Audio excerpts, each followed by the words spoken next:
إن الحمد لله نحمده ونستعينه ونستغفره ونعوذ بالله من شرور أنفسنا ومن سيئات أعمالنا من يهده الله فلا مضل له ومن يضلل فلا هادي له وأشهد أن لا إله إلا الله وأشهد أن محمدا عبده ورسوله அன்பார்ந்த சகோதரர்களே, சென்ற பாடத்திலே அல் உசூலு சலாசா, மூன்று அடிப்படைகள், கபரிலே வினவப்படுகின்ற மூன்று கேள்விகள் என்ற அந்த அடிப்படையை நாங்கள் ஆரம்பித்திருக்கின்றோம். அதில் முதல் அடிப்படையான ஒரு அடியான் தன்னுடைய இரட்சகனை அறிந்து கொள்வது என்பதை பற்றி பார்த்தோம். அதில் எங்களுடைய ரப் எப்படிப்பட்டவன் என்பதை பார்த்தோம். அவன்தான் வணங்குவதற்கும் தகுதியானவன் என்பதையும் அறிந்து கொண்டோம்.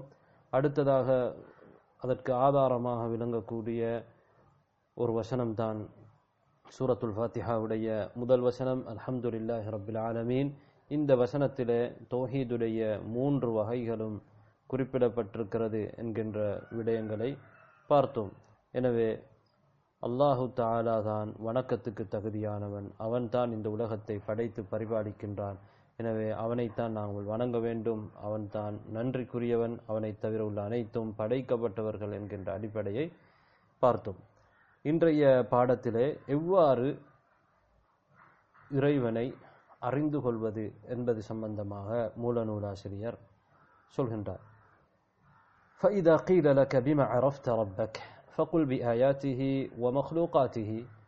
உம்மிடம் வினவப்பட்டால் பிம அரஃப்த ரப்பக், உம்முடைய இறைவனை நீ எவ்வாறு அறிந்து கொண்டாய் என்று உன்னிடத்தில் வினவப்பட்டால், ஃபகுல் பி ஆயாத்திஹி வ மக்லூகாத்திஹி, அவனுடைய அத்தாட்சிகளை கொண்டும் அவனுடைய படைப்புகளை கொண்டும் நான் அவனை அறிந்து கொண்டேன் என்று நீ சொல் என்று இந்த விடயத்தை நூலாசிரியர் ஆரம்பிக்கின்றார். எனவே ஒரு அடியான் தன்னுடைய ரப்பை எவ்வாறு அறிந்து கொள்கிறான் என்றால் பலவிதத்திலே அறிந்து கொள்கின்றான். அதிலே மிக முக்கியமானதுதான் அல்லாஹு தஆலா இந்த உலகத்திலே வைத்திருக்கக்கூடிய அத்தாட்சிகள், அதே போன்று அவனுடைய படைப்புகள். இதன் மூலம் இறைவன் ஒருவன் இருக்கிறான், இவற்றை படைத்த ஒரு படைப்பாளன் இருக்கின்றான், இவற்றை திட்டமிடக்கூடிய ஒரு ரப்பு, ஒரு இரட்சகன் இருக்கின்றான் என்பதை மனிதன் அறிந்து கொள்ள முடியும். அதே போன்று நபிமார்களை அனுப்பி அல்லாஹு தஆலா வேதங்களை இறக்கி அல்லாஹு தஆலாவை பற்றி அறிமுகப்படுத்தி இருக்கின்றான். அதே போன்று இயல்பிலேயே ஒவ்வொரு மனிதனுக்கும் இறைவன் ஒருவன் இருக்கிறான் என்கின்ற உணர்வை அல்லாஹு தஆலா படைத்திருக்கின்றான், வைத்திருக்கின்றான். இவ்வாறு ஒரு மனிதன் தன்னுடைய புத்தியின் மூலமாக சிந்தித்து அவனுடைய அல்லாஹுடைய படைப்புகளை பார்த்து, நிச்சயமாக இவைகள் ஒன்றும் தானாக உருவாகவில்லை, இவைகளை படைத்த ஒரு படைப்பாளன் இருக்கிறான், அவன்தான் சர்வ வல்லமையுடையவன் என்பதை புரிந்து கொள்வான். எனவே அதனால்தான் எவ்வாறு நீ உம்முடைய இறைவனை அறிந்து கொண்டாய் என்று உன்னிடத்தில் கேட்கப்பட்டால் அவனுடைய அத்தாட்சிகள் மூலமாகவும் படைப்புகள் மூலமாகவும் என்று சொல்லிவிட்டு சொல்கிறார்கள். வமின் ஆயாத்திஹில் லைலு வன்னஹார் வஷம்சு வல் கமர்.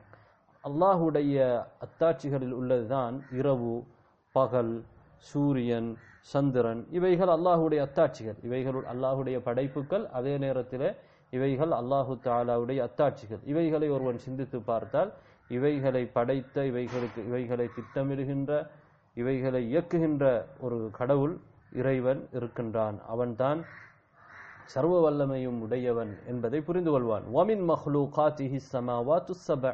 இன்னும் அல்லாஹுடைய படைப்புகள் உள்ளதுதான் 7 வானங்கள், வல் அர்தூன ஸபஅ, 7 பூமி, வமன் ஃபீஹின்ன, அவற்றில் உள்ளவைகள், வமா பைனஹுமா, அவைகளுக்கு மத்தியிலே உள்ளவைகள், அனைத்துமே அல்லாஹு தஆலாவுடைய படைப்புகள். எனவே ஒவ்வொரு படைப்பும் அல்லாஹு தஆலா இருக்கிறான் என்பதற்கு ஆதாரமாக இருப்பதை நூலாசிரியர் குறிப்பிட்டு காட்டுகின்றார். எனவே இங்கே நூலாசிரியர் மூல நூலாசிரியர் அல்லாஹு தஆலாவுடைய உலகத்திலே அல்லாஹ் வைத்திருக்கக்கூடிய பல அத்தாட்சிகளை குறிப்பிட்டு காட்டியிருக்கிறார். இவைகளெல்லாம் அல்லாஹு தஆலா ஒருவன் இருக்கிறான், அவன்தான், அல்லாஹுவை தவிர வேறு எந்த ரப்பும் கிடையாது, அவனை தவிர எந்த ஒரு படைப்பாளனும் இல்லை, அவன் தான் வணங்குவதற்கும் தகுதியானவன் என்கின்ற விடயத்தை எங்களுக்கு எடுத்து காட்டுகின்றன.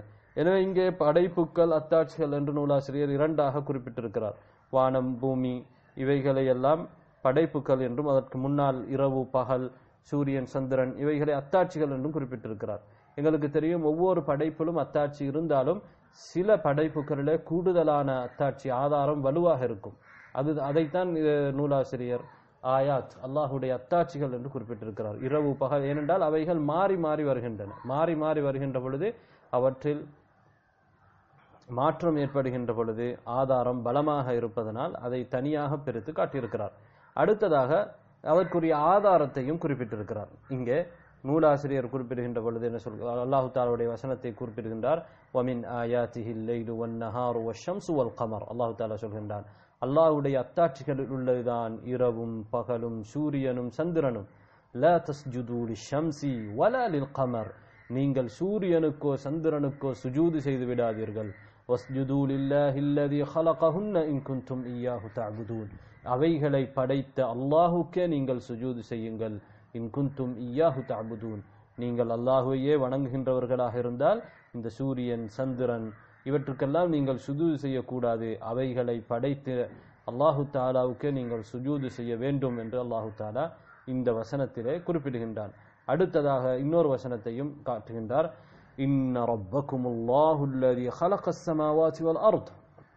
நிச்சயமாக உங்களுடைய இறைவன் ரப், அவன் தான் வானங்களையும் பூமியையும் ஃபி சித்ததி அய்யாம் 6 நாட்களில் படைத்தான். சும்மஸ்தவா அலல் அர்ஷ். பிறகு அர்ஷுக்கு மேலால் தன்னுடைய சிம்மாசனத்துக்கு மேலால் உயர்ந்து விட்டான். யுக்ஷில் லைலன் நஹார். அல்லாஹு தஆலா என்ன செய்கிறான்? பகலை இரவால் மூடுகிறான். யத்லுபுஹு ஹதீஸா. பகல் இரவை விரைவாக தேடுகிறது, பின்தொடர்கிறது என்று அல்லாஹு தஆலா இந்த வசனத்திலே சொல்கின்றான். இரவும் பகலும் மாறி மாறி வருகிறது. இவையெல்லாம் அல்லாஹு தஆலா ஏற்படுத்துகின்றவைகள் தான் என்று அல்லாஹு தஆலா இந்த வசனத்திலே சொல்கிறான். அது மட்டுமல்ல, வஷ்ஷம்ஸ வல் கமர வன் நுஜூம முஸஹ்ஹராத்தின் பிஅம்ரி.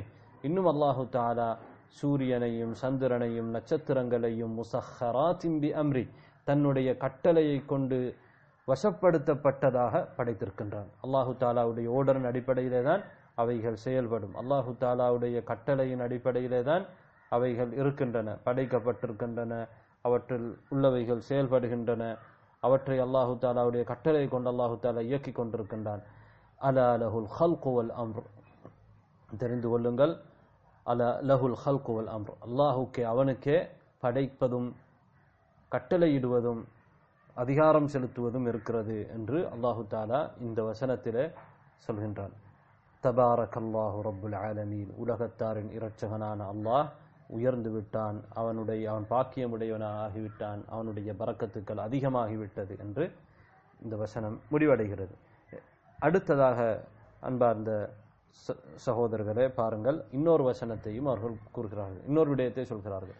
வர்ரப்பு ஹுவல் மஅபூத். எனவே மேலே உள்ள வசனங்களிலே அல்லாஹு தஆலா தான் படைத்து பரிபாலிக்க கூடியவன் என்கின்ற விஷயத்தை அல்லாஹு தஆலா சொல்கின்றான். எனவே இப்படி படைத்து பரிபாலிக்கின்ற, எல்லா ஆற்றலையும் படைத்த, ரிஸ்கு அளிக்கின்ற இப்படிப்பட்ட ரப்பு தான் மஅபூத், வணங்கப்படவும் வேண்டும்.